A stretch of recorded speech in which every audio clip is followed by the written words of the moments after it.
Good afternoon, everyone, and welcome to this Multilingual Matters online event, Ask the Authors Live. I'm Flo from Multilingual Matters. I'm joined by my colleague Laura in the headphones. She'll be dealing with the technical side of Zoom for us today. And the idea of this event is to highlight a couple of the most recent and soon-to-be published books in our Early Language Learning in School Context series. We're delighted to be joined today by series editor Janet Enever, who is Professor of Language Teaching and Learning at Umeå University, Sweden, and visiting professor at the University of Reading, UK, as well as three authors with books in the series: Maria Britton with her book Assessment for Learning in Primary Language Learning and Teaching, Annamaria Pinter and Harry Kuchah with their book Ethical and Methodological Issues in Researching Young Language Learners in School Contexts. So we'll be beginning the event today with a discussion between Janet and the authors of each book, and then there will be time at the end for some audience questions, so please do use Zoom's Q&A tool to post a question during the event, and my colleague Laura will be keeping an eye on submissions and will pick a few to be answered by our panelists at the end. So now I'll hand over to Janet for a brief introduction to the series, followed by some questions for Maria to start us off. Over to you, Janet. Okay, well, thank you, Flo. And perhaps I can actually start by saying, how great it is to be introducing these new publications. It's a great honor. Quite honestly, when the series first was established, I had very little idea of how things would develop. And so I'd like to actually say a big thank you to Multilingual Matters for having faith in it and for agreeing that this was a worthwhile venture. And I can say that now when I look back, goodness, here we are with 6 publications already, and I think around another 5 or 6 in the pipeline. So it's great progress. Maybe I can also say a little bit about, why this series came about. If I think back to 2015, actually, quite a lot was happening in the field of research in early language learning by then. And, it became evident that there was a need, I think, for a way of collecting together some of the research so that there would be, if you like, a go-to place for research in early language learning, particularly in school contexts. And so we hatched this idea of focusing on children from the age of 3 to 12 years, so the kindergarten phase and the primary school phase, which applies roughly to most contexts around the world. As I'm sure everyone who's listening in is very aware that this has been a fast-growing field in terms of what's happening in school contexts. But there was, I think, a need to just establish a position to look at the research in the field and gather it together and show that this have a range of research, if you like, that would hopefully cover the whole field. So it's grown a lot since then. And here we are today introducing yet another 2 publications, which is really wonderful. If I can start off by welcoming Maria and asking you a little about your publication, Assessment for Learning in Primary Language Learning and Teaching. So Maria, maybe you can think back to what on earth made you think that it would be a good idea to write such a book. Thank you for the question, Janet, and welcome everyone. It's lovely to have this opportunity to introduce the book and answer some questions. Thinking back to, as you said, sort of quite a few years ago when sort of assessment and language teaching in primary classes became more popular as a research focus, I had the opportunity to work with some fantastic language teachers who were really my inspiration. So it came very much from working with language teachers who used AFL with primary age children. And by saying AFL, I'm referring to assessment practice, which sort of aims to facilitate learning. So the focus of such practice is not just to evaluate what learners have already achieved, but rather to sort of celebrate what they have achieved, and very importantly, to identify how to move the learning on and how to support the learners sort of in getting better. So this is the formative function of assessment, which is very much at heart of AFL. So myself, having worked as a primary class teacher for several years in the UK, I moved sort of overseas and sort of started exploring the world of English language teaching. And back in the UK, assessment for learning was just the way we taught and assessed sort of ongoingly. Whereas when I left, it quickly became clear to me that in the TEFL world, many people thought that perhaps teaching or assessing young children was somewhat more challenging than working with older learners. And anecdotally, one of the main reasons why that was that children were perceived to make very slow progress, and that learners themselves and perhaps their parents and carers were not always aware of what progress the children actually did make. I also became aware at that time that while the teaching methods used in the lessons for primary children were very much age appropriate, assessment methods differed in that respect and were sort of often delayed in time and sometimes confined to sort of pencil and paper tests. So because we know from research that good assessment in primary classes needs to be sort of linked to learning, and it needs to be sort of well contextualized and engaging for the children. I was interested in how teachers incorporate those characteristics of assessment into what they do. And AFL seems to meet such criteria of sort of engaging, well contextualized assessment methods which are age appropriate. So this made me wonder why AFL was not so commonly used in the context of teaching English as a foreign language to children. So I wanted to find out more about it and look more sort of systematically at how, when, where, why assessment for learning is used, when it is used. So I collected a significant data set. So I observed 30 hours of teaching and analyzed documentation from over 400 lessons. I also discussed AFL with 8 teachers who sort of used it to various degrees. And by doing so, I hope to sort of find out and understand more about, I must apologize about my voice. I hope to understand a bit more about what practice of using AFL might look in the context where young children are taught a foreign language, and if we can observe any impact of such practice on learning. I'm just, you're reminding me as you're talking, I'm thinking back to, you mentioned that research hadn't been done in looking at what's happening with these younger children, but am I right in thinking that there was some earlier research done in secondary schools in the UK at least? Was it Absolutely. William? I'm remembering that name. Am I right? Yeah. Yes, there was a fair bit of research done, mostly in mathematics and science teaching, and also in teaching English as the first language. Right. But what is called MFL, so modern foreign languages in the UK, or TEFL sort of outside of the UK, where English tends to be the modern foreign language taught, was sort of an area where perhaps the evidence from classes, from sort of lived experiences, and the empirical evidence was missing, so it wasn't available yet. I don't want to put words in your mouth, but I hear you saying, really, this is groundbreaking research, I have to say, seriously. It hasn't been published, and nothing to that sort of this detailed hasn't been available in published sort of articles or books before. Yes. That's true, yeah. This is so exciting that we're publishing it in our series. It's really great. Please. So how about the detail? Maybe you could say what the main points of the book are. Can you summarize them? So I'd say that the book... Have you frozen? Oh, I? Can I be seen now? Maria, can you hear me? I can hear you fine, yeah. Okay. I just asked, could you say what the main points of the book are? That, you know, what would a reader gather from your book? Absolutely. So I think the main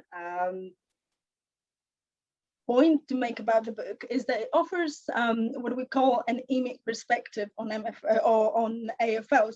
So what that means is that it looks at assessment for learning through the eyes of those who use it, in a way, and sort of reports what from the perspective of the teachers who are involved in implementing assessment and the impact they observe. I think the book offers quite a unique sort of a set of insights into the practical implementation of AFL, which is specific to a context of teaching sort of foreign languages to primary children, because it provides accounts of how teachers used various techniques for the three main purposes of AFL. I think perhaps readers might be interested to find out about the 4 types of implementation of AFL in primary language education, which I identified. So there was quite a lot of variance between the teachers in the ways they went about implementing AFL, and that's one of the themes in the book. Readers might also be interested in the ways in which teachers can practically support language learning through assessment when they use AFL. The discussion in the book clarifies the compatibility of AFL with teaching various language skills, task types, and different age groups within their sort of age bracket from 7 to 11. I also explored the impact of AFL on language learning in primary education, focusing on interactions which happen during lessons and on feedback on learning. So one of the sort of sensitivities within the book, or the theme that sort of runs across the book, is learner agency. So by that, I mean the way in which, in this particular case through assessment, learners can be empowered to take responsibility and take pride in their language learning. And finally, throughout the book, I also highlight several paths for future inquiry, so outlining the rationale and background for each of them. So hopefully, because it is providing sort of fairly new insights, ones that haven't sort of been discussed so broadly yet, I would hope that those paths might be picked up and sort of followed, and you know, and might sort of inspire future research into assessment for learning, which is so, you know, needed. Very much so, yes. No, it's very interesting hearing you talking about, I guess, you know, theories and practices which have happened in what I would call mainstream education at primary level, now being transferred into the, can we call it TEFL? I'm not quite sure whether that's the best term for it now, but into teaching foreign languages. Absolutely. A sort of a bit of a time lapse in moving the ideas into another research framework, if you like. But from all you're saying, you felt that it was very applicable to these particular contexts. Yes.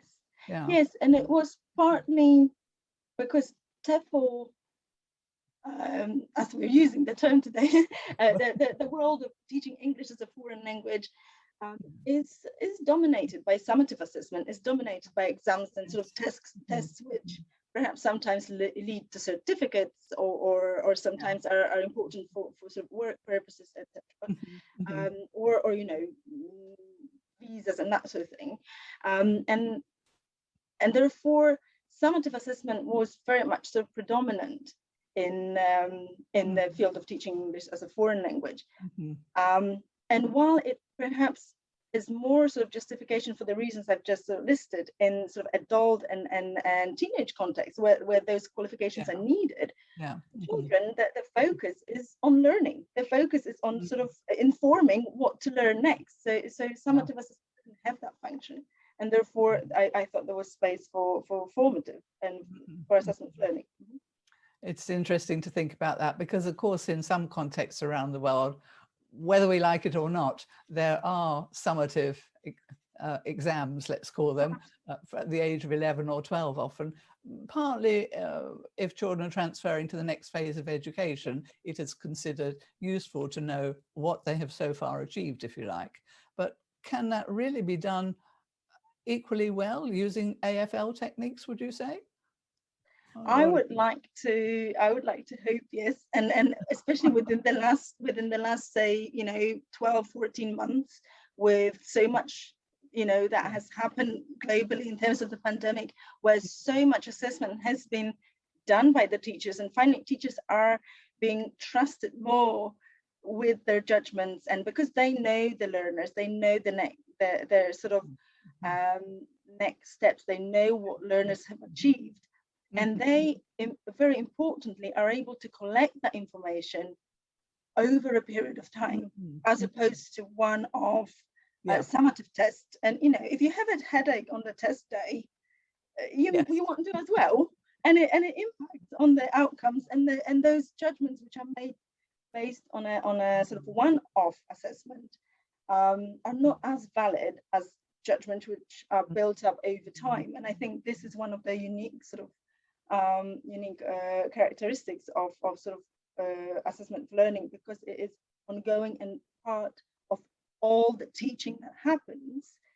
It is very much sort of building up a picture and gives, I would argue, more valid assessment evidence than a one-off summative test. Yeah, no, it's an interesting point. Of course, the challenge is in doing it well. Yeah, well, that applies to teaching in general, doesn't it? So if you had to advise someone who is interested in implementing AFL or perhaps researching AFL, where would you suggest they start? By reading the book. Okay. And then? So I would say first read the book. But then really, sort of on a serious note, I think understanding what assessment for learning is and what it isn't would be the starting point, really. And sort of assessment for learning isn't the set of techniques which may be used to implement it. Assessment for learning sort of isn't a set of methods. It is, I would say, any kind of, and there's a whole chapter in the book sort of looking exactly at what assessment for learning is and incorporating the understanding that teachers had, sort of lived experience and understanding, teachers' understanding of assessment for learning. And it really is any assessment practice that collects evidence of what has already been learned so that it can inform next steps. So really any assessment practice that informs the next steps and sort of promotes learning in an evidence-based way could be assessment for learning. And this is what we call a formative function of assessment. So informing, where we go, how we support our learners, and how we sort of make them more capable of supporting themselves. So this is what I'd say. You mentioned people who are interested in perhaps using it in their classes, but also perhaps in researching it, either or. Yes, what would you like researched? Well, there's a whole chapter in the book. Thank you. So yes, I thought, because as we mentioned before, many of the insights are fairly new, in the sense that they are based in a large data set and really sort of grounded in empirical evidence of what happened in the lessons. I believe that they offer a good starting point for many sort of discussions and hopefully research projects. So that's why I decided to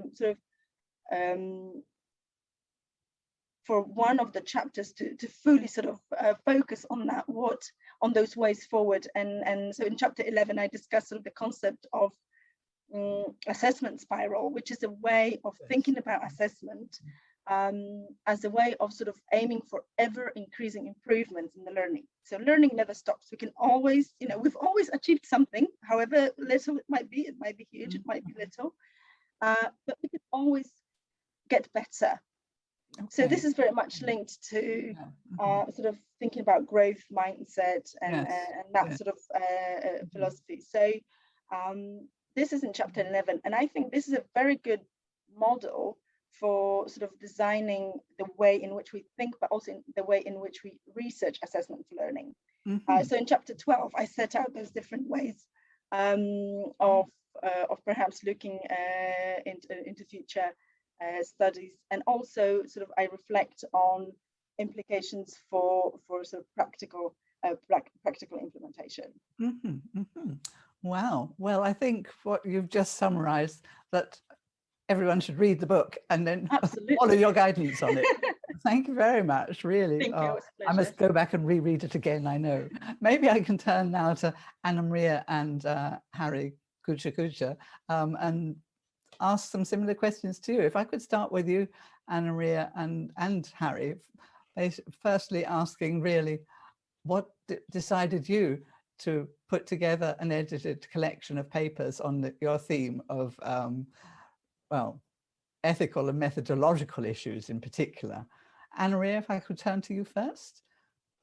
Yeah, thanks very much, Janet, and thanks to everyone for inviting us to talk about the book. And I noticed that some of our wonderful authors are actually in the audience. Ooh. And of course, the first word of appreciation should go to them as well, because Harry and I just edited the book. There are some wonderful contributions in there that if you read the book, you will find out.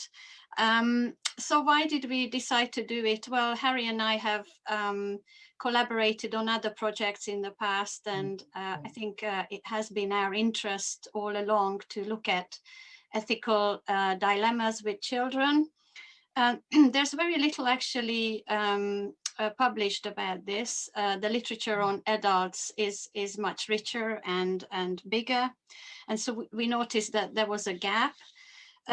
Another reason is I often hear from colleagues and even students actually that, oh, I'd better do my research with adults and not children, because if you work with children, gosh, the ethical dilemmas are so complex and so difficult that it's going to be a nightmare. And while, you know, we must acknowledge that ethical dilemmas can be very complex when you work with children, we just wanted to see what established researchers' experiences were about this. How did they cope, and what did they experience in this regard? And then just finally, I guess there has been a move in the literature from researching on children to more researching with children. So Maria already mentioned the importance of agency. So this applies across the board. And so we were just interested to see to what extent ethical concerns out there in different people's research actually embrace this idea, and whether this will be reflected in the book. Harry, do you want to? Oh, Yes, sorry, Harry. What Jane. about your comments as well? No, that's great. No, thank you. Well, what made you decide that you want to be involved in editing this book, Harry, then? Right. I think Annamaria has said quite a lot about the work we've collaborated on before.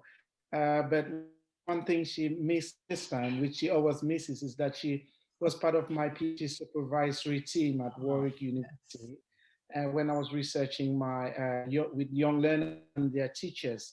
And I was working in a cultural context where ideas about pedagogy are still very transmissive, even with young learners, and how young learners in ways that allowed them to express themselves. And that I had to invest a lot of time, up to 5 months in the field, getting used to the kids and playing with them and walking to and back from school with them and things like that, investing a lot to be able to get the kind of data that I wanted to get. So my PhD, and I'm to reflect on that and think ways in which we could talk about, we could work around research ethics and methodology for young learners. And now another thing is, over the last couple of years, I've supervised MA students and also examined PhDs that focus a bit on young learners. And very often, the methodological justifications are always taken from very adult-oriented texts. And sometimes my students miss the point that that what happens with kids is significantly different with older groups. So I thought, well, they're really in the field, which brings together all of that. And when Annamaria and I started discussing, we thought it would be a good idea to look for established researchers in the field of young learners and to just together with them reflect on those experiences that they have had, the ethical and methodological issues that they've had to deal with, and they've dealt with that. And we were very lucky to have a really experienced young learner researchers and experts in the field, long-standing experts to contribute. And personally for me, and I don't know if it's the same, and that's my final word, being a male in a culture where pre-primary schools are called les éternels, which kind of says is for mothers, where the dominant females. In my own context, I thought it would be important. For me, it's breaking some cultural boundaries to let other professionals like me realize that young learners is not just a female area. It's something that involves working with young learners, involves both male and female researchers, because we all come to that with a perspective that might help contribute to the field. I think you're right to bring up the question of gender. Certainly, I've always argued that we need many more men in primary education generally, because boys need role models just as much. Well, boys and girls need to see male role models in action in the primary classroom. So similarly, conducting research in that field, I think, is really important. Not that we want to hand it all over to men, but no, we need more of a balance. Maybe Annamaria, so thank you, Harry. If I can go back to you and ask if you could say something about the main themes of the book, because as Harry's already mentioned, some excellent researchers in this publication. So could you say something about what sort of areas they covered, please? Yeah, so I think one of the main themes is variety. So there's a really good variety of different countries, contexts, and types of research. So we've got researchers reflecting on large scale, sort of national level studies, and really small scale ethnographic type of studies with just a handful of children and pretty much everything in between. Another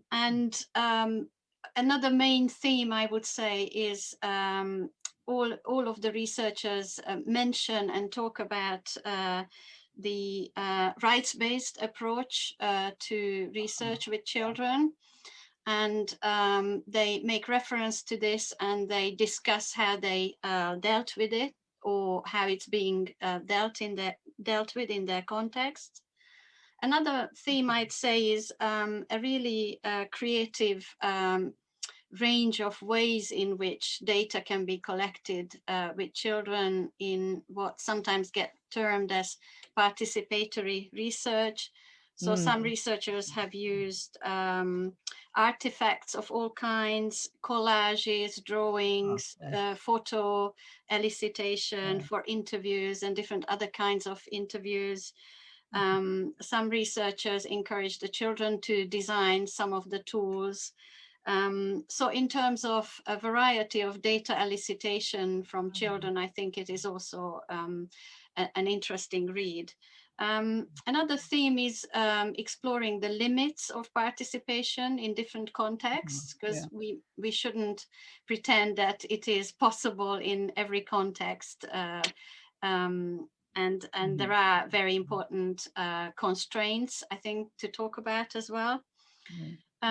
There's also discussion of teachers' roles as opposed to outsider researcher roles, because they bring different things to the process.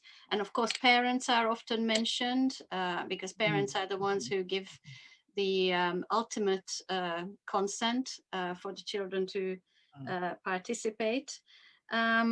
And just generally, I guess, all the researchers, authors of the book discuss in great detail the different dilemmas they encountered, which is unusual, I think, in ordinary publications, because there's no space for this. And often it's just either swept under the carpet or not explicitly discussed. The messiness of research, yes. As you say, we sweep it under the carpet when we're writing a paper about it, all too often, I think. But I'm sure you're right in saying that, you know, to have that insight helps other researchers to understand in more depth actually what happens in the process of research and what is realistically doable in those contexts. I want to just track back. You mentioned rights-based research. I wonder if you could just elaborate on that a little bit for those who are not so familiar with the term. Yeah, so this is related to the UN CRC document, the about children's rights. And this is actually very old. It's over 30 years old now, the document. It came out in 1989 first, and then it got ratified, and most of the countries around the world actually signed up to it. But it's not a very well-known document, so teachers certainly don't work with it necessarily. In most schools, in some schools they do, but not in most schools. And it is really just an idea that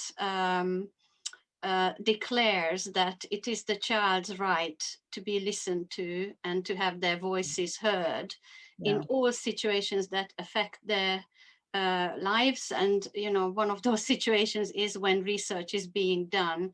So this has got a strong tradition outside our field in sociology, anthropology, and various other fields. So this is something that we've been looking into, and several of the authors have made reference to this.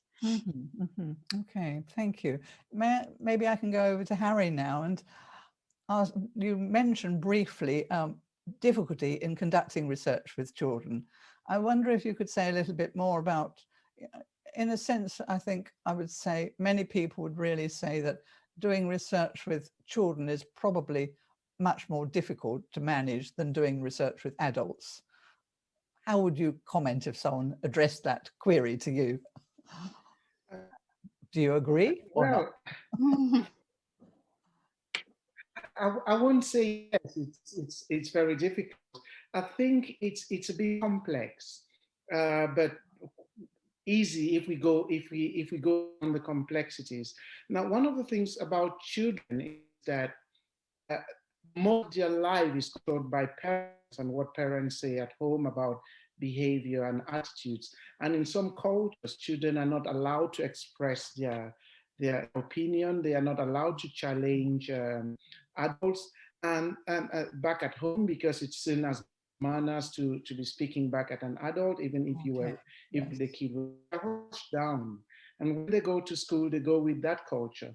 Now, in some contexts, because teachers themselves are parents from that culture, they do promote that kind of discipline and children, kind of shushing children for a long time. And when they get to level of university, for example, people from that kind of context, and I came from one like that.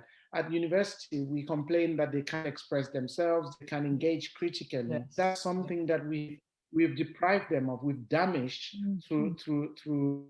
So I think one of the ways to approach research with children is to think like children. And one of the things I do with my MA Young Learner degree students is, for the very first session, we all get down on all fours, on our knees and our hands. Really? We crawl around the classroom and we look around to find something strange that we might not have seen standing up or sitting on chairs.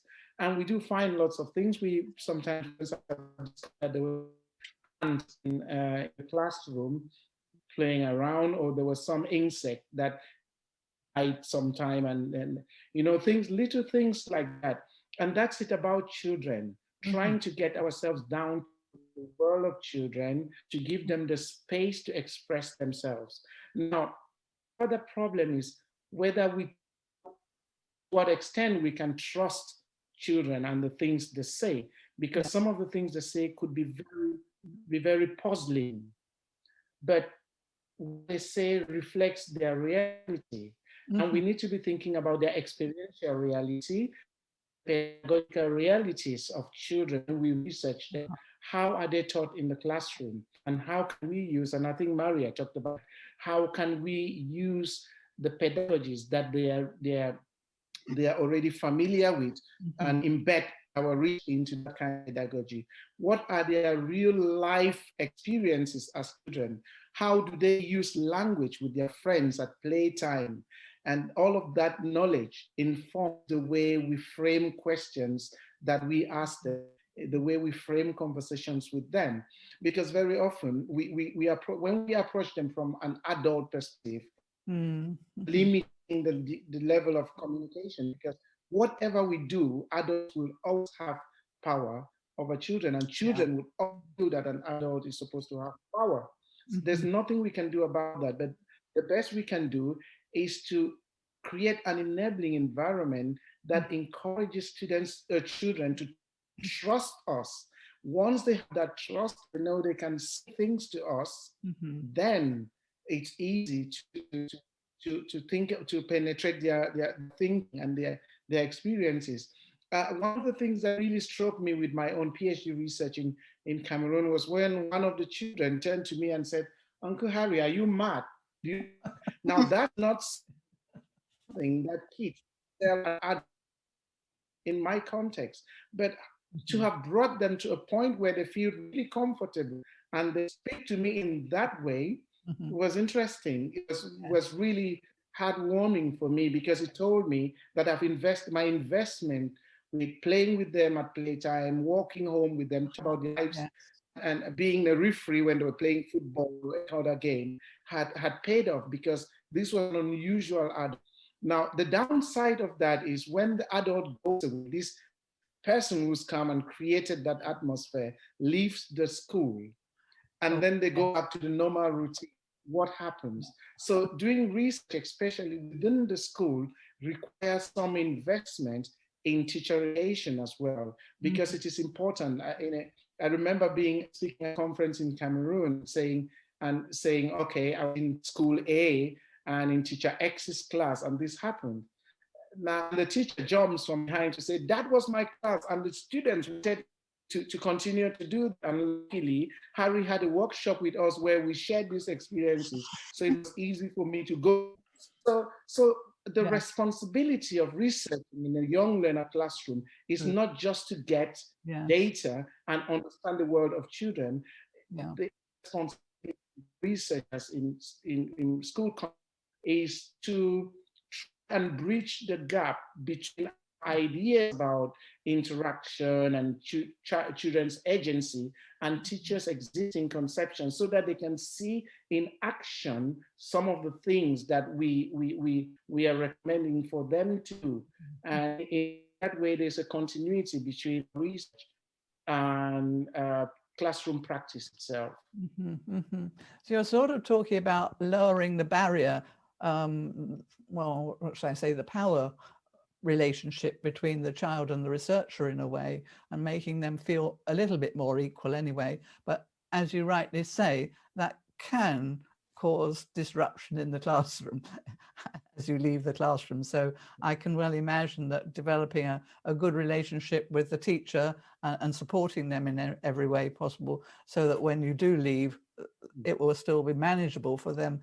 Perhaps they will need to regain that power distance because culturally maybe it's rather an important feature of their approach to teaching and learning, I suppose. But I suspect that if you do reduce this power relationship, you will have left a legacy which will hopefully be very valuable for the children in the classroom over time. So I can see it's, maybe we should be saying to more researchers that this is the way to approach research. From all that you said, I think it's a powerful argument. But, maybe I can turn to you, Annamaria, and you could say something about the ethical perspective of conducting this kind of research. What do you feel ethical research practice looks like in relation to this kind of this approach in language education? Right. So yes, I could talk about it for a very long time, but I will keep it very brief. Some key points, please. At a minimum level, ethical research in our field needs to be of the kind where we must ask for children's consent, and we must have conversations with them to make sure they understand what kind of research is going on and why. And it needs to be done in a way that it makes sense to them, and it may have to be a long process. And I'm not saying this is easy, it's not easy at all, but they need to be able to agree to become participants and understand what that actually entails. and that they can always opt out without consequences. So no coercion and no pressure, which is usually happens because of the school hierarchical systems anyway. Beyond that very basic principle, I guess what is ethical research in our field will very much depend on the researcher and the researcher's conception of what that means. And that is related to what kind of research they do, what they believe about what research should be about. And of course, not every researcher will be doing something that makes it possible for children to be actively involved and become participants and co-researchers. It's not possible for every kind of research. So every researcher needs to ask themselves, where does my research sit? What is the purpose? What I'm doing is it possible to involve the children, or is it not possible? And if the answer is no, then that's perfectly okay as well. But I think a third principle would be reflexivity, always questioning your assumptions and always asking yourself, what is it that I haven't noticed? Is there anything I could have done differently? Is there anything the children have done or said or reacted to or were silent that I need to think about why that happened? Yes, and for some people, this means that they may well want to do research that encourages the children to be more active. But as I said, in our field, the research has been very conservative so far. So very few studies have gone beyond the kind of object role that is usually given to children. And I think at least every researcher who works with children needs to understand that there's a big framework out there about doing research with children in many different ways, and then they can choose their path in there. Yes, it's certainly a very challenging field to step into initially, and I can imagine I know with my own MA students, some of them found it quite daunting to think of researching with children, but I hope that I'm sure that your book will encourage others, because there are so many very interesting accounts of how research is being carried out, which are really exciting. I think, again, we have yet another groundbreaking book here, which is really going to be an important feature, I'm sure will be very popular.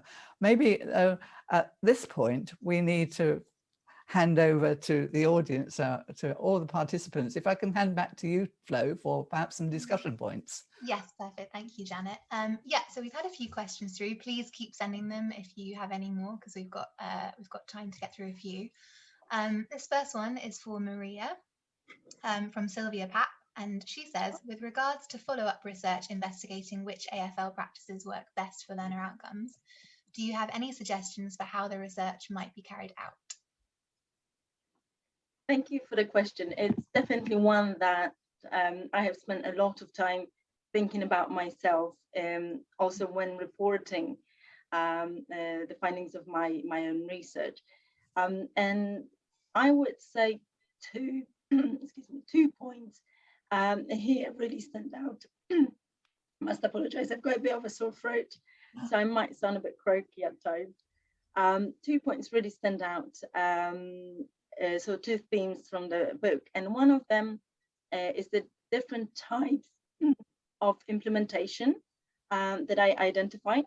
I think one of the ways in which future research should or could look at the sort of outcomes, learner outcomes and impact of AFL is investigating the impact of AFL in those 4 different types of implementation, because that would give us sort of information that would give us some insight into what types of implementation might be optimal for different contexts, because this is the key. Different things will work best for different contexts. So the 4 types of implementation are definitely one of the ways to take that forward. And another point is something I mentioned before, the assessment spiral. So looking again at how this sort of improvement focused process in primary language education can can be implemented and what impact it is having if it is implemented sort of in a way of ongoing feedback on sort of performance and ongoing improvements. So this is this is the second area. And in terms of sort of more specific paths for future inquiry, research could explore, for example, the impact of using AFL on developing positive affective dispositions, because we know about the sort of relationship between affect and between sort of outcomes in learning, and that's very much related to how we use assessment, or on the impact of interactions which happen during assessment, sort of on language learning as well. I mentioned the assessment spiral. Sort of a key element of it is improvement. So it's the next step activities. So another sort of specific example of where future research could sort of give us more insight is how those next step activities are set up and the impact that they're having on learning. And another area, I mean, there are so many, but so I'll name a couple more, would be perhaps the impact that assessment for learning can have on making learners familiar with the task structure. And this is sort of going back to some previous studies of Annamaria's, where she looked also at sort of familiarity with the task structure and children's performance on those tasks. And we know from adult context that familiarity with a task, the structure of a task, can benefit the performance, because students no longer have to sort of analyze how they need to go about completing the task. They can focus on doing their best, and AFL very much has a role to play in there. So these are just a few sort of specific examples. But as I mentioned before, chapter 12 sort of sets out sort of way my reflections on future research, including researching the impact on learner outcomes. Yeah, we've got another question from Steve Copeland. This one's for Annamaria. He says, you talked about getting the consent of the children for their participation research. Are there circumstances in which you might not also get parental consent?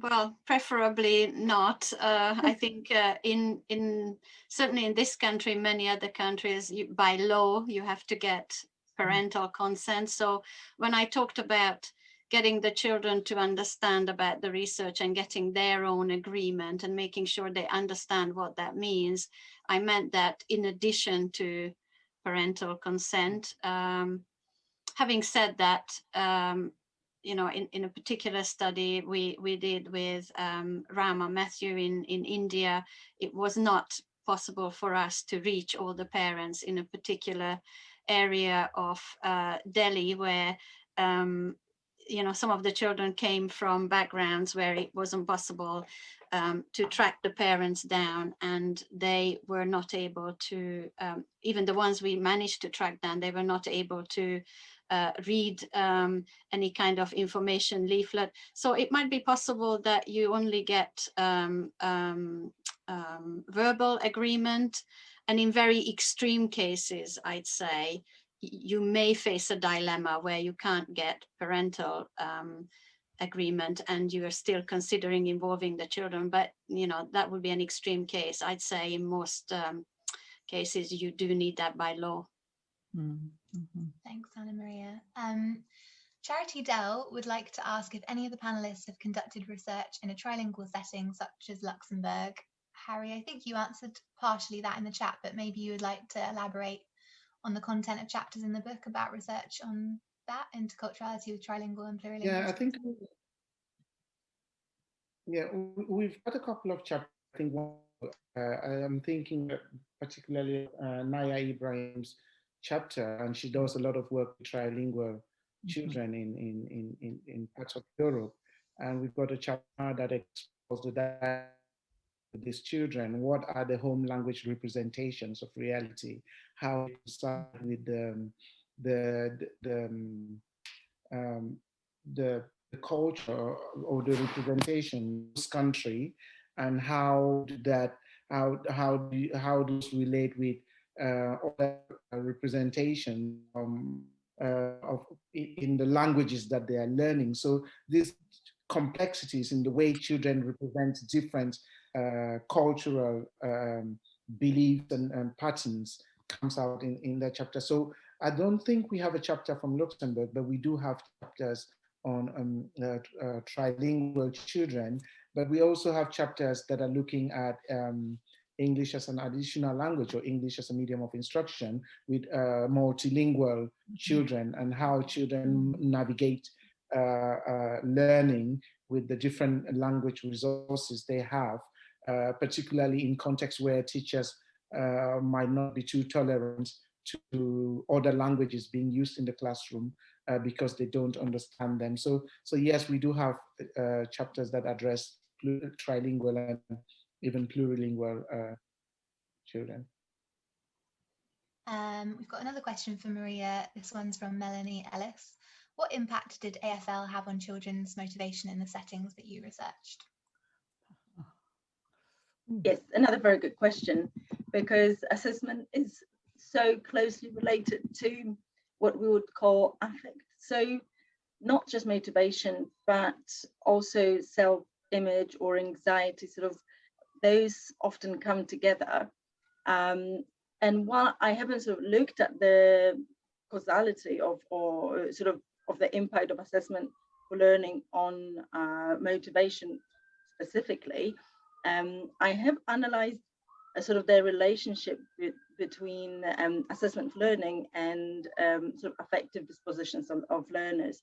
What we know from studies like the ELI study, for example, about motivation is that children start with education in a language with a sort of tend to start it with high levels, high levels perhaps sometimes unrealistically high levels of motivation. And as they build up their experiences, that motivation can sort of dip and they may be less motivated to learn.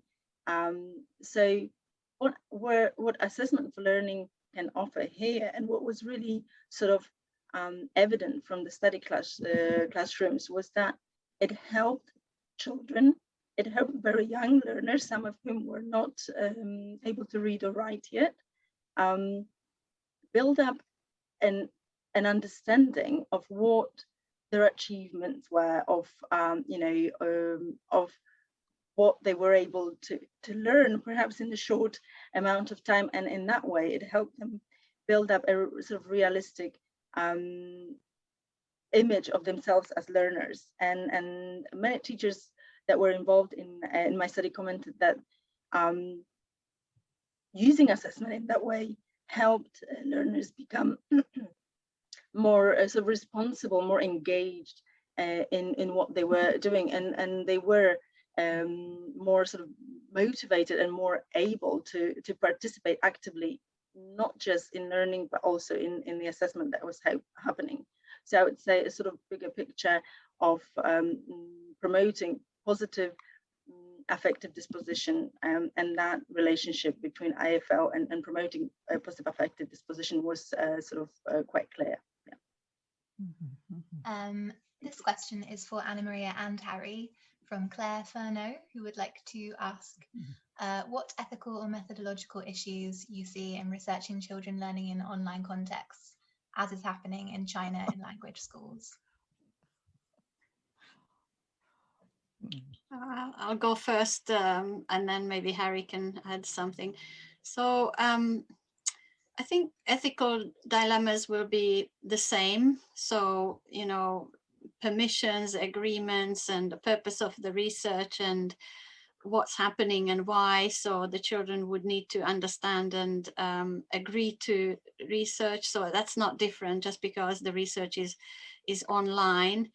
I guess if you are an outsider researcher that the children don't know, and the only way you're going to work with them is online, then there is even more of a distance, and that's a big concern. Yeah, I mean, I don't know what kind of research people may have in mind. I'm sure that online work with children you know, producing drawings, for example, and posting them online would work really well, and the online environment lends itself quite well to that. But I guess creating relationships and having conversations perhaps is going to be harder online. I can't really give any advice, maybe until we understand a little bit more what kind of research is being planned. So I don't know, Harry, do you have any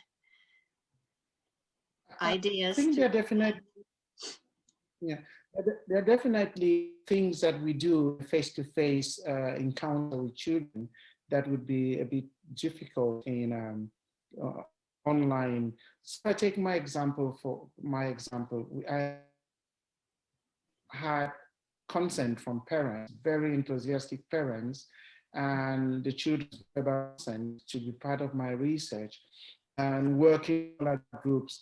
It's easy to look at them in their eyes and you can see the body language at its work. And I was actually able in one of my research projects to identify a child who was getting uncomfortable and encourage them if they wanted to leave. I would accompany them and then have to go back to try to understand what was happening and then go back to the terms of our initial agreement, the things that I told them, the promises I had made, and what the research itself was about, and why I was asking them these questions, and encouraging other children in the group to help me re-narrate that initial contract that we had, that contract of confidence that we built. And then through the help of her friends, to say, yes, I'm going nowhere. And of course, this is interesting to me because much later in the same day, I understood from head teacher of this particular child was scared about the things the child was saying about her teacher.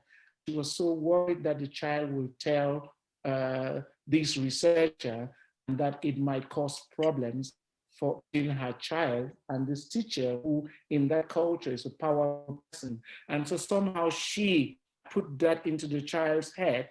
And during the research process, the child, when we came to talking about that particular teacher, the child was a bit reluctant to speak until we had to, with the help of our friends, go back through that the agreement we had at the beginning, what exactly I would do, what to tell me, who I will not inform, etc., etc. So these are things that we can see if we're actually sitting with children in the same room and observing them, because one ethical responsibility is not just to get consent from parents, consent.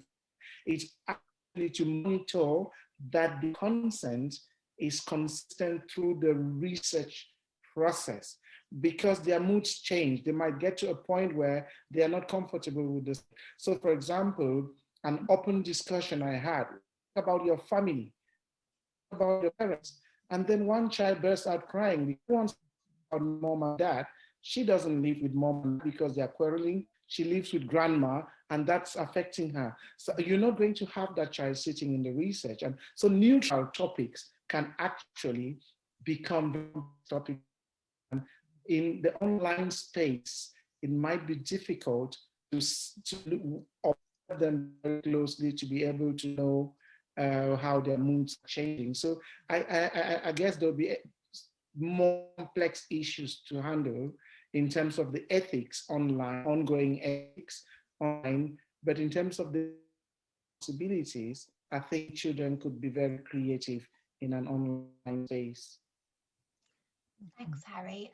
We are running out of time a little bit here. I'd like to ask you each kind of one more question, but perhaps with quite short answers if possible. So we've got this one from Lucia Lopriore, I'm sorry if I mispronounced your name there, who would like to ask Maria, with regards to your reference to learners' agency and how they are empowered, how do you see this related to the use of the EL portfolio in some primary schools?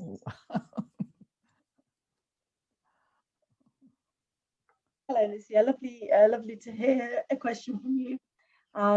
Yes, I think portfolios actually offer a great sort of vehicle for incorporating formative assessment, or incorporating that sort of for learning function of assessment. So it really is about what you do with a portfolio, because a portfolio could just be a set of sort of pieces of work that were sort of produced by the child over the years, over the, say, year or unit of work, and which is just for show, and that doesn't really help learning. It might make them proud because often those pieces of work are edited and sort of they look nice to the parents. But really, by building up a picture of sort of a dossier of examples of where the child has sort of started, perhaps at the beginning of their learning journey, and how they improved, and how the sort of the assessment spiral is happening through the portfolio over a period of time, perhaps rather than within a lesson, would be really interesting also to look into. So just very briefly, I think portfolios would be a fantastic vehicle for sort of implementing the formative function of assessment and focusing on supporting learning. Thanks, Maria. Okay, and then this last one is from David Palfreman, who is putting together the themes of assessment for learning and children's agency in research, and wonders if our panelists have anything to say on the topic of whether research with children can be of immediate benefit to the children involved as a learning experience. Maybe Annamaria and Harry, you might chip in with an answer to that one. Yeah, so actually some researchers out there believe that if the research is not immediately useful and meaningful to the children, it's not ethical. But I think that's quite an interesting view. I don't share it. I think a lot of research we do will be useful for future generations of children. And after all, the research we do with adults is not always immediately useful to the adults that we're doing the research with.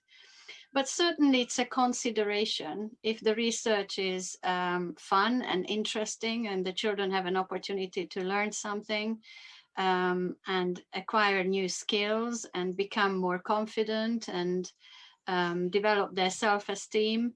These are, I think, additional advantages. I wouldn't say that these are criteria for ethical research, because clearly a lot of research is for the benefit of future generations, and simply cannot benefit the same children in the way that we would like. Harry, do you have anything to add to that? Can I just add something, please? Yeah. The kind of research that I have done is not always that relevant to children who participate in the research, because I'm finding out their conceptions of teaching and what aspect of their teachers' work supports their learning. I'm finding out how for example, they're using their linguistic and multilingual resources to navigate the curriculum in the medium of English. So at best, what I have had to incorporate is in building up relations and inviting them to be part of my research, also encouraging them to tell me what they expect.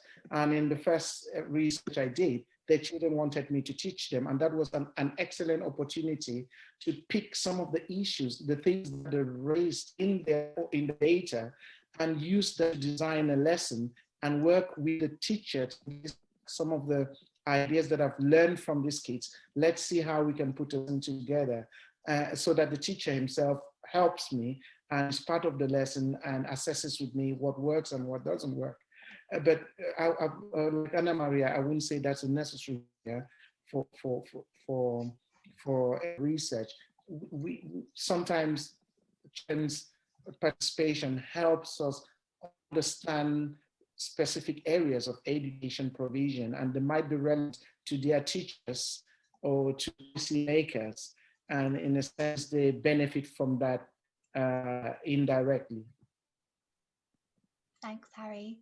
I'm afraid that's all we've got time for today, but thank you so much to all of our panelists for joining us, and to all of you at home for joining us as well.